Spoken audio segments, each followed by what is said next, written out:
శ్రీమాత్రే నమ. జై గురు దత్తాత్రేయ నమ. ఈ వీడియోలో మనం మేషరాశి వారికి శ్రీ పరాభవనామ సంవత్సర ఉగాది ఫలితాలు తెలుసుకుందాం. ఈ రాశి వారికి ఈ సంవత్సరం ఆదాయం 11, వ్యయం 5, రాజపూజ్యం 2, అవమానం 4. అందువల్ల ఈ రాశి వారికి ఈ సంవత్సరం చాలా ఆదాయం అనుకూలంగా ఉంది. ప్రధానంగా మేషరాశి వారికి అనుకూల గ్రహం భాగ్య వ్యయాధిపతి అయినటువంటి గురువు ఈ సంవత్సరం 3 రాశులు మారడం జరుగుతుంది. ప్రధానంగా ఈ సంవత్సర ప్రారంభం నుంచి జూన్ 1వ తారీఖు వరకు తృతీయ స్థాన సంచారం వల్ల జాతకుడిలో ఉన్నటువంటి విద్వత్తుకి తెలివితేటలకి తగిన ప్రాధాన్యం లభిస్తుంది. మీ సూచనతో ఇతరులకు లాభపడే అవకాశం ఉంది. ఒక గురువు హోదాలో మీరు ఎవరికి ఏం చెప్పినా వారి యొక్క ప్రయత్నం నెరవేరుతుంది. అందరికీ మంచి సలహాలు ఇవ్వడం జరుగుతూ ఉంటుంది. ఈ సందర్భంలో మీకు మంచి మిత్రులు కూడా లభించే అవకాశం ఉన్నది. అంటే 3లో ఉన్నటువంటి గురువు 3, 7, 11 స్థానాలను యాక్టివేట్ చేయడం వల్ల ముఖ్యంగా వివాహపరంగా మీకు ఈ సంవత్సరంలో తెలుసున్న సర్కిల్ నుంచి పరిచయం ఉన్న కుటుంబం నుంచే వివాహం జరిగే అవకాశం ఉంది. మీరు వివాహ ప్రయత్నాలు చేస్తున్నట్టయితే మే 31వ తారీఖు లోపల మీకు తెలుసున్న సర్కిల్లో వివాహం కొరకు ప్రయత్నం చేస్తే అటు అమ్మాయిలకైనా అబ్బాయిలకైనా వివాహం కుదిరే అవకాశం అన్నది చాలా బలంగా ఉండడం జరిగింది. ఇంకా 11వ స్థానాన్ని యాక్టివేట్ చేయడం వల్ల కొంతవరకు ఆదాయం పెరుగుతుంది, కొత్త పరిచయాలు ఏర్పడుతూ ఉంటాయి. అలాగే ఎవరైతే ఆధ్యాత్మిక రంగంలో, ఉపాధ్యాయ రంగంలో, న్యాయవాది వృత్తిలో ఉన్నారో వారికి అనూహ్యంగా వారి యొక్క ఆదాయం పెరుగుతుంది. ఇక ప్రధానంగా గురువు జూన్ 1వ తారీఖు నుంచి అక్టోబర్ 31 మధ్యలో చతుర్థ స్థానంలో ఉచ్చ స్థానంలోకి రావడం వల్ల ప్రధానంగా మేషరాశి వారికి శశి మహాపురుష యోగం అనే ఈ పంచమహాపురుష యోగం, అంటే హంస మహాపురుష యోగం అనే ఒక పంచమహాపురుష యోగం ఏర్పడుతుంది. సో ఈ కారణం వల్ల జాతకుడికి విదేశ ప్రయత్నాలు చాలా వరకు ఫలిస్తాయి. అలాగే మీ పెద్దవారి ద్వారా మీకు ఒక స్థిరాస్తి మీ చేతికి రావడం జరుగుతూ ఉంటుంది. అలాగే స్థిరాస్తి కొనాలనే మీ ప్రయత్నాలు చాలా వరకు నెరవేరే అవకాశం ఉంది. అంటే భాగ్యాధిపతిగా 4వ స్థాన సంచారం అన్నది తండ్రి గారి ద్వారా ఆస్తి వస్తుంది. విద్యార్థులు ఉన్నత స్థాయి ఫలితాలు పొందడం జరుగుతూ ఉంటుంది. తల్లిగారి యొక్క ఆరోగ్యం బాగుపడుతుంది. మాతృస్థానం బలపడటం వల్ల తల్లిగారికి కూడా ఆనందంగా ఉంటుంది. ఆమెకి చేపట్టిన పనులు కానీ, వ్యక్తిగత ఆదాయం కానీ, ఆరోగ్యం కానీ ఇవన్నీ కూడా అనుకూలంగా ఉండడం జరుగుతూ ఉంటుంది. చాలా జాతకుడు సంతోషంగా, హ్యాపీగా, ఆనందంగా గడపడం జరుగుతూ ఉంటుంది. ఇక వ్యయాధిపతిగా చతుర్థ స్థాన సంచారం వల్ల స్థానచలనం జరగచ్చు. మీరు ఏదైనా కొత్త గృహం కొనుక్కోవడం వల్ల, పెద్దవారు మీకు గృహం ఇవ్వడం వల్ల, లేదంటే ఉద్యోగరీత్యా కొత్తగా క్వార్టర్ కానీ మీకు అలాట్ అవ్వడం వల్ల మొత్తం మీద స్థానచలనం జరుగుతుంది. గృహంలో సౌకర్యాలు పెరుగుతాయి. ఇక దాని తర్వాత అక్టోబర్ 31 తర్వాత జనవరి 24 మధ్యలో గురువు సింహరాశిలో ప్రవేశించి అదే రాశిలో వక్రగమనం పొందడం వల్ల అంటే జాతకుడికి తనలో ఉన్నటువంటి టాలెంట్కి తగిన గుర్తింపు రావడం జరుగుతుంది. ఉద్యోగం మారాలనే మీ యొక్క ప్రయత్నం చాలా వరకు నెరవేరడం జరుగుతూ ఉంటుంది. ఎవరైతే సంతానం కొరకు ఆశిస్తున్నారో సంతానవతులు అయ్యే అవకాశం ఉంది. అంటే పిల్లలు కలిగే సూచనలు కానీ, పిల్లల యొక్క అభివృద్ధి కానీ, పిల్లలకి ఉద్యోగాలు రావడం కానీ, అంటే సంతాన విషయంలో అభివృద్ధి కలుగుతుంది. కొత్తగా వివాహమై సంతానాన్ని ఆశించే దంపతులకి సంతాన భాగ్యం కూడా కలుగుతూ ఉంటుంది. తిరిగి జనవరి 24న తిరిగి చతుర్థ స్థానంలోకి వచ్చినటువంటి గురువు మేషరాశి వారికి అత్యంత బలవంతుడై ఉండడం జరుగుతుంది. ఇక శని భగవానుడు 12వ స్థానంలో ఈ సంవత్సరం అంతా కూడా 12వ స్థానంలో శని భగవానుడు సంచరించడం జరుగుతుంది.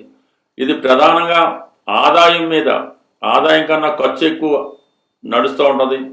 స్థిరాస్తి కొనాలనే మీ ఆలోచన నెరవేరుతుంది. సరైన వాటిలో ఇన్వెస్ట్మెంట్ పెట్టకపోతే వృధాగా ధనం ఖర్చు అయిపోతుంది. ఏదైనా అనారోగ్య కారణం వల్ల మీ కుటుంబంలో ఎవరికైనా అవసరం వచ్చో, వాళ్ళకి హెల్త్ ప్రాబ్లం వచ్చో, ఎవరికైనా ధనం అప్పిచ్చో, లేదంటే ఏదైనా పనికిరాని షేర్లు కొనం, ఈ విధంగా మనీ వేస్ట్ అయ్యే అవకాశం ఉంది. కాబట్టి జాతకుడు ఇన్వెస్ట్మెంట్ చేసే విషయంలో జాగ్రత్తగా ఆలోచించి ఇన్వెస్ట్మెంట్ చేయవలసి ఉంటుంది. ఈ సమయంలో మీ చేతిలో ఉన్నటువంటి ధనం చేజారితే తిరిగి మళ్ళీ చాలా సంవత్సరాల దాకా తిరిగి చూడలేరు. ఇంకా ప్రధానంగా దశమాధిపతిగా వ్యయ స్థితి వల్ల ఉద్యోగపరంగా మార్పు వస్తుంది.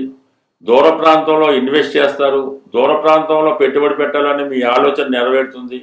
మీరు ఏదైనా ఒక వ్యాపారంలో ఉంటే వేరే చోట మీ వ్యాపార సంస్థని నెలకొల్పడం జరుగుతుంటుంది, ఒక బ్రాంచ్ లాంటిది ఏర్పాటు చేయడం జరుగుతుంది. లాభాధిపతిగా వ్యయ స్థానంలో ఉండడం వల్ల మీకు వచ్చినటువంటి ఆదాయ వనరులు ఏదో దాంట్లో పెట్టుబడి పెట్టడం జరుగుతుంటుంది. ఈ పెట్టుబడి పెట్టే విషయంలోనే జాగ్రత్తగా ఆలోచించకపోతే నమ్మక ద్రోహం జరగడం కానీ మోసం జరగడం కానీ జరిగే అవకాశం ఉంది. కాబట్టి ధన విషయంలో చాలా జాగ్రత్తగా వ్యవహరించడం మంచిది. ఇక లాభస్థానంలో రాహుగ్రహ సంచారం వల్ల విదేశ మిత్రుల సహకారం లభిస్తుంది, విదేశ బ్యాంకుల రుణం మీకు లభించే అవకాశం ఉంది. పెద్ద మొత్తంలో పరిశ్రమలు స్థాపించాలనుకున్న వాళ్ళకి ఈ సంవత్సరం చాలా అనుకూలంగా ఉండడం జరుగుతుంది. మొత్తం మీద ఏంటంటే రాహు 11వ స్థానంలో డిసెంబర్ 5వ తారీఖు వరకు సంచరిస్తూ మీకు అనుకూలంగా ఉండడం జరుగుతుంది.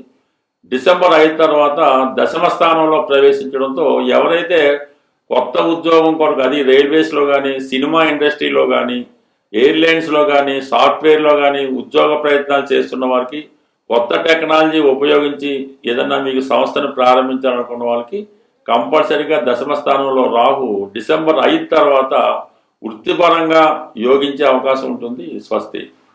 ఏదైనా మనకి గ్రహాలు ప్రతికూలంగా లేనప్పుడు ఆ గ్రహాల్ని సంతృప్తిపరచడానికి మనం సనాతనంగా ఆచరిస్తున్నటువంటిది నవరత్న ధారణ. అంటే ఆ గ్రహానికి సంబంధించినటువంటి దానం ఇవ్వడం, అంటే ఆ గ్రహానికి సంబంధించినటువంటి జపం చేయించుకోవడం కానీ, వ్యక్తిగతంగా చదవడం కానీ జరుగుతూ ఉంటుంది. వీటిలో బాగా పనిచేసేది నవగ్రహ స్తోత్రాలు. అంటే మనకి జప కుసుమ సంకాసం అది ఉంటుంది కదా, అక్కడ నుంచి 9 అంటే చివరి కేతు వరకు కూడా 9 నవగ్రహ శ్లోకాలు పారాయణ చేయడం వల్ల తొందరగా ఫలితం రావడం జరుగుతూ ఉంటుంది. అంటే పారాయణ చేసే విధానంలో సింపుల్ పద్ధతి, అంటే మా గురువుగారు చెప్పిన పద్ధతి ఏంటంటే, మనకి ఏదన్నా ఒక గురుగ్రహం అనుకూలంగా లేదు, అప్పుడు ముందుగా నవగ్రహ స్తోత్రాలు 9 కూడా ఒకసారి చదవడం, ప్రత్యేక గురుగ్రహం యొక్క స్తోత్రాన్ని ఒక 41 సార్లు చదివి మళ్ళా తిరిగి 9 నవగ్రహ స్తోత్రాలు చదవడం వల్ల మనకి ఆ గ్రహశాంతి జరిగే అవకాశం ఉంటుంది. అవకాశం ఉన్నవాళ్ళు రత్నధారణ అన్నది, అంటే చాలా వరకు ఒరిజినల్ రత్నాలు దొరకపోవడం వల్ల ఇబ్బంది తప్ప, ఒరిజినల్ రత్నం అంటూ దొరికితే అది చాలా బ్రహ్మాండంగా పనిచేస్తూ ఉంటుంది. అది రవిగ్రహానికి కెంపు, చంద్రగ్రహానికి ముత్యం, కుజగ్రహానికి పగడం, బుధగ్రహానికి పచ్చ, గురుగ్రహానికి కనకపుష్యరాగం, శుక్రగ్రహానికి వజ్రం, శనిగ్రహానికి నీలం, రాహుకి గోమేధికం, కేతువుకి వైడూర్యం ధరించడం జరుగుతూ ఉంటుంది. అయితే ఇందులో ఈ శుక్రుడి దగ్గర రాబోతులకి వజ్రం, అది ఎక్కువ 2-3 క్యారెట్ల పడ్డ పెట్టవసరం లేదు, కేవలం ఒక 11 సెంట్లు లేదంటే 15 సెంట్లు సెట్ సరిపోతుంది.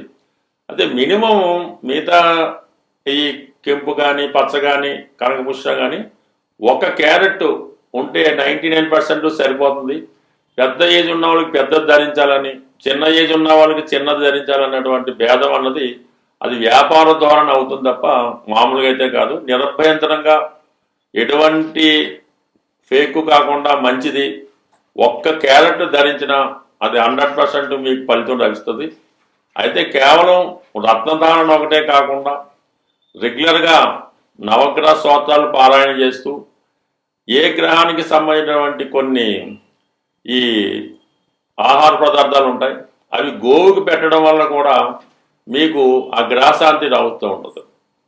మరి ఆరోగ్యం బాగలేదు, ఉద్యోగం రావటం లేదు అన్నప్పుడు గోవుకి, అంటే గోశాలలో ఆవుకి నానబెట్టినటువంటి గోధుమలు 1 కిలో పావు ఆవు పెట్టడం వల్ల మరి ఆరోగ్యం బాగుపడుతుంది, ఉద్యోగ ప్రయత్నాలు ఫలిస్తాయి.